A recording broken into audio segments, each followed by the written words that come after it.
नए घर में आते ही हो जाएगा इतना बड़ा नुकसान, मैंने तो सोचा ही नहीं था। तो देखिए गाइस, शिफ्टिंग में ये हमारे सारे फ्रेम टूट चुके थे। मुझे देख के से इतने गुस्सा आ रही थी कि मैं क्या बताऊँ।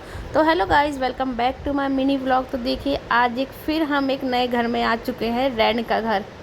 आप लोगों को लगता होगा कि रेलवे वालों की लाइफ बहुत अच्छी होती होगी, अच्छी सैलरी, क्वार्टर या रहने की सुविधा और एक सेटल लाइफ। लेकिन सच क्या होता है वो तो सिर्फ हम रेलवे वाले ही जानते हैं।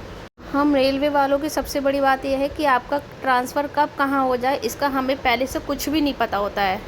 मेरे घर का सामान इतना ज़्यादा है कि समझ ही नहीं आ रहा था कहाँ से शुरू करें और कहाँ से ख़त्म करें।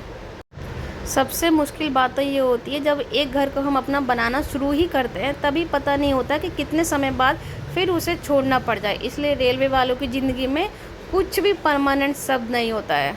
लेकिन इन सब के बीच हम एक चीज़ सीख जाते हैं, हर नई जगह को अपना घर बनाना और हर मुश्किल के बाद फिर से मुस्कुराना और हर एक शुरुआत को दिल से एक्सेप्ट करना।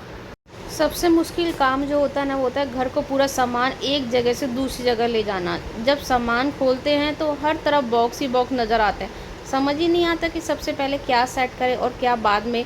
कभी किचन का सामान इधर पड़ा होता है, कभी इधर पड़ा होता है। पूरा घर कुछ समय के लिए बिल्कुल बिखरा हुआ लगता है।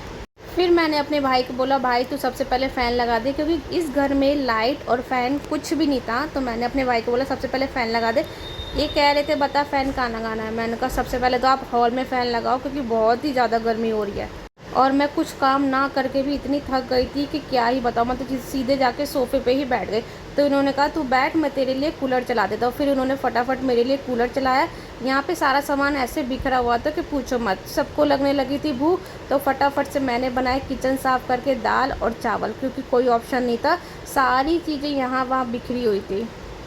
तो देखिए सारा सामान हमारे फर्स्ट फ्लोर पे आ गया था। सबसे जो मेन था वो थी अलमारी। अलमारी को चढ़ाते वक्त इन्होंने हमारा इतना नुकसान किया कि मेरी जो अलमारी थी वो आधे से ज़्यादा मेरी टूट चुकी थी अलमारी। इस बार हमारी शिफ्टिंग करते वक्त हमारा बहुत ज़्यादा नुकसान हो गया। मेरे फ्रेम भी टूट गए, मेरी अलमारी भी टूट गई। और फिर हमारी बारी आई थी खाना खाने की। हम सबको बहुत भूख लगी थी, तो मैंने फटाफट बना दिए थे दाल चावल। हम तीनों ने मिल के खाया था खाना। मेरे भाई ने बहुत हेल्प करवाई। मेरा भाई था तो बहुत ही ज़्यादा इनकी भी हेल्प हो गई, क्योंकि मैं तो कुछ हेल्प करवा नहीं पा रही थी। तो खाना खाने के बाद मेरा भाई लगाने लगा था टीवी। इन्होंने कहा दीदी ला मैं ही लगा देता हूँ टीवी। टीवी लगाने के बाद पूरा घर हम ऐसे सेट करने लगे थे, क्योंकि सब कुछ बिखरा हुआ था, सोने की भी जगह नहीं थी यहाँ पे।